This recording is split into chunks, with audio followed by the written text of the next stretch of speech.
North End now na se pipia enso epetimi kama wo mu kwakọ pay massive aye report enso tama HSM no especially ayo mu pay a ye fen tie kontota na enema enso timi kama etine samu twe Facebook no so a tese okọ amusaye papia tese omukosie aye tese emrantewa mieniwe sawhwe tese adisiade ene gugu solo enya sam ketwa kura to mo Sunday. Oh, okay.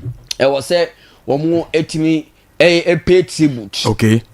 Edema Abranten sense wo friendly match ball against Best North End. Yes, enti eno etimi friendly Abranten wo na ya. Yeah. Ehun ya pa so maybe beside ashine no nyam. Na the grounds when you yeah, until the tier no. Yeah. Until say ena gugu ho. Oh yeah. This year. Yes. I didn't I the hope I the sempa. Eti the tinyame ba coming Sunday Liverpool supporters. Okay. We never walk alone. Yes. I was say omoso nyina eti me pay. Ombeko yes, edima Abrante Diego Jota woni nua na bibia so etimi yakama. Eti Losky for any man na yen Kudus on say openia one no ye feni eye chese openia ye feni eye stone boy out boy na ne nwumbi no ena enu omudu on failure panti a ye fe Kudus Mohammed enya sam ketwa pa na on say Kudus de ono so oye nima boy na ona openia chese ono so ye ferom eye chese stone boy enso wo eti enu ana otimi say yes eti bema me so photo so me na we fa ye de ne face so ti maybe start no so start ne yakwe ni sa na bibia nso atumi aye kama enti Kudus Mohammed se nyame ato apantie no po oba be si aka de matima ye fe no aye chesen boboku a ye fe no aye pe totiam na enema enso atumi aye kama enti Losky ye ntie nyum no. I only wanted space. Play the truck. Yeah, I don't know some world champion is born, you know. That them fin know, you know. Yeah. Who said them a say them a the champion that me never hear. Could lose the Tottenham and him a go mash it up in every game. He got the pattern and style of as a kick me the name. Get to use from Nima straight out of Ghana. Rise up the banner, alhamdulillah. Champion. Unstoppable leader, all eyes on you. Champion. Hey. Losky, the Atiano Kudus Mohammed. Eti our boy. Part yes, one no kana sa no. Yeah, part one no. Our boy. And he is stone boy. Oh yeah. And what you na ma Abrante friend. Say ono anka so feel Kudus Mohammed. Yes, o feel ni papa. O feel ni pa. O feel Kudus. Ehun ya pa. Enti the Atiano no. Okay. Alanse Kudus kasai. What is semakra enso to janti. Ye be ne akotie sema Kudus tudwa na enso ye de free wona bibia nso atimeka Kudus de bema ye na ye Kudus no eti me yentie sema Kudus Mohammed enso tudwa abra ene no totem di no enso atimiko bibia so totem play at the highest level. How big the club is, the history in the Champions League as well. So it's a big moment. I'm finding the most important part of why I come here is the project and how the manager sees I can develop under him, where he's come from, and seeing the amount of talent he's developed to become great players. It's a big sign of why I wanted to work under him as well. I'm a very direct winger, strong, very good in taking players on and creating chances. There's a lot of flair in my game. I like to entertain the fans as well. It's putting a memory in the head of the fans that they have in their head going back home, you know. The fans are really going to enjoy what I'm going to bring to the team. That's what football is about. Moved to Denmark, very big difference in culture. Played there 2 seasons. Eti Losky de atiere no. We e Kudus Mohammed. Starboy Kudus no. Starboy Kudus. Obeye adwuma no. Obeye adwuma de ma Tottenham team no. Yes, o describe no ho. Oh yeah. Said the ball born set here. Yeah, style play no. Yeah, style play no. We entertain supporters and the boss here flay on. Yeah. And born an kasade. On an kasade ball. Yeah, to say come for no kakra. Yeah. Teni Kudus Mohammed. Yes. Kudus Mohammed the Starboy. Tottenham. Okay. Bibia e krado. Now Manchester United. And ye openi aye feno aye Victor Osimhen na abranti akasa was show interest when Manchester United here edena kuma so ono akasa mama yintie Victor my yintie Victor yes yintie aye Victor no akasa.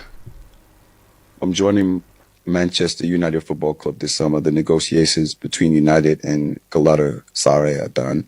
United have already agreed to pay both Napoli and Galatasaray. I always admired Ruben Amorim's style of play, and it is the best. The reason why it is not working well at United is because United have no strikers. Now that they've got me, that problem is solved. I know myself, the least I can score in a season is 30 goals. But with Bruno and Ahmed Diallo feeding me, I'll break Holland's record, so United fans show me some love in the comment section.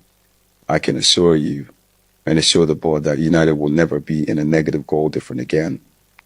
I don't really care whether they will play in Champions League next season or not, because, you know, it is never easy winning a trophy, but I just root when he can turn the season around. So let's wait and see. Honestly, I'm the best among striker on the market right now, and I'm excited to play in Premier League.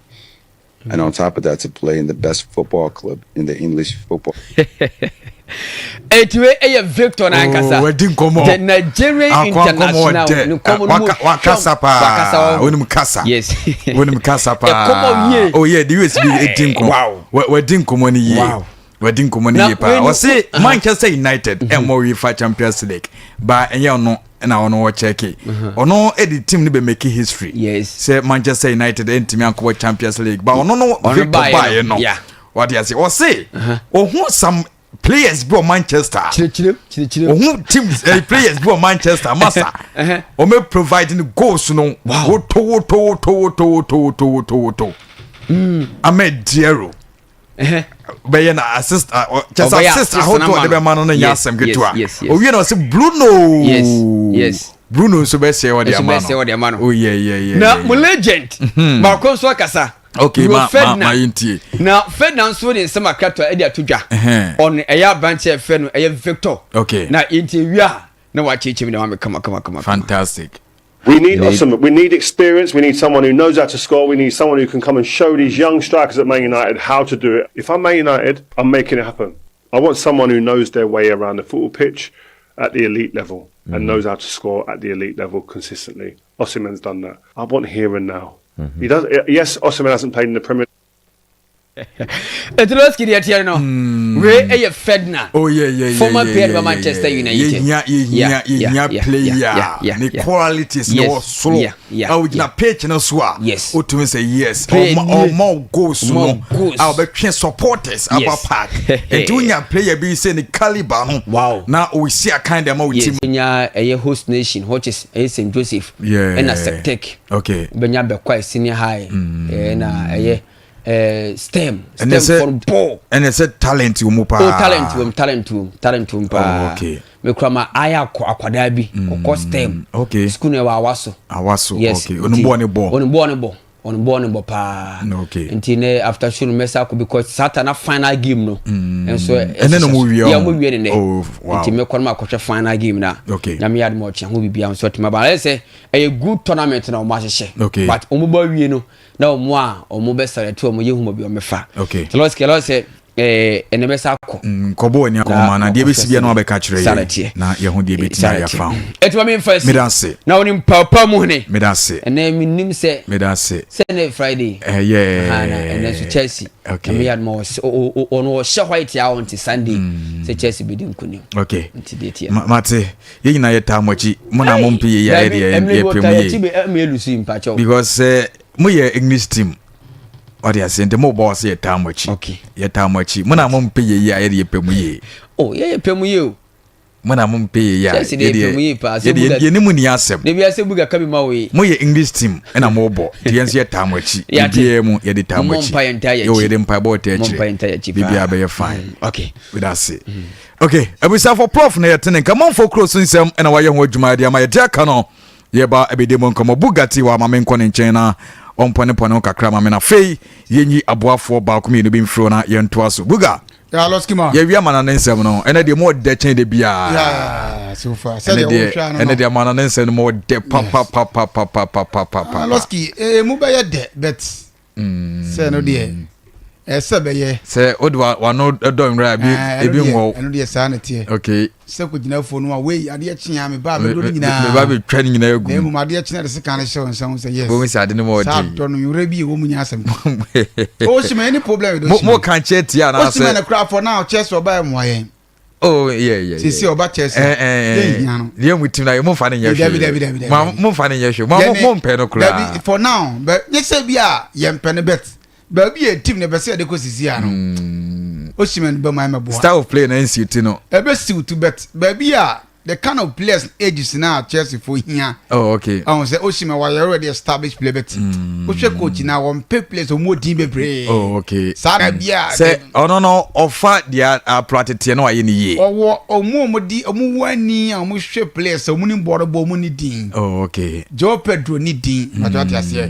Jeme get bo mo. Okay. Coach wo ba na on philosophy ni say or be build it imprint instant resource or ba be resource. Okay. You instant resource. Ye pe trophies. Tell mu hia. Manchester pe trophies. Sure. Ye pe quality players omo ba meet abo Manchester team no.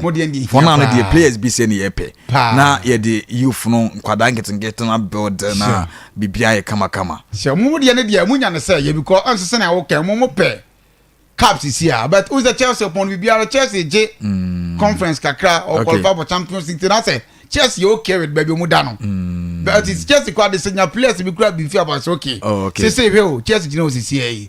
Walk of far be Mbappe a bit jinemo akana kre. Okay. Walk of far Vinicius a bit Chelsea. Or soon a dino. And Victor Oshmaker say about Chelsea. Nke nde oba betraka say Chelsea for hia Victor Osimhen. Okay, so banka Chelsea be jinatum. Majority who say kebe hia break akra. Okay. That I say because oba ya Chelsea hia more goals than free no. Hia 30, 20 goals, 40 goals. Because Jackson aba amfa. That I place a Europe na ba Chelsea na mana na amfa. Lukaku weka unu. Okay. It is Osimhen bad ya. But Joe Pedro ba no pressure. Obi anim no. Okay. But that me kan Jebe getting see obi anim no. It is sana de Losky and the team bia the style of play. Oh yeah. Mo de no de wo twem abako se mu a. De bia mu hia to na mana. Okay. We hear power Chelsea dey ya. Since Drogba, Diego Costa free Chelsea no. Okay. Chelsea players aba. Obi abu Chelsea. Mato ase. Sure, it is an idea ntie. Okay. It is so we Bayern Munich. Ono Bayern Munich ko be bobo ni na wo so hia Hurricane me bo a. Yeah. City be bo a wo se wo no hia Haaland. Ti obi an ne le. Okay. Eti obi an ne se rosi etoto nyema ti fa. Eti Losky. Onsinano, won sabet mi akebi. Yemfo ye ne onsinano, won sabet mi akebi. Yemfo ye ne twiremo e was such a jonanse me ba cho bia GPOCU. Omo ti omo juma omo dani ma omo ne mekom ene tie ne hwe. Omo number no nie e ya 0245 40 4140 na me pa e ya 0245 40 4140 na me pa cho won so no wetimi afre eba ne sanu a na osanso akwa je V1 wetimi afre eba ne sanu a na osanso akwa je V1 Pro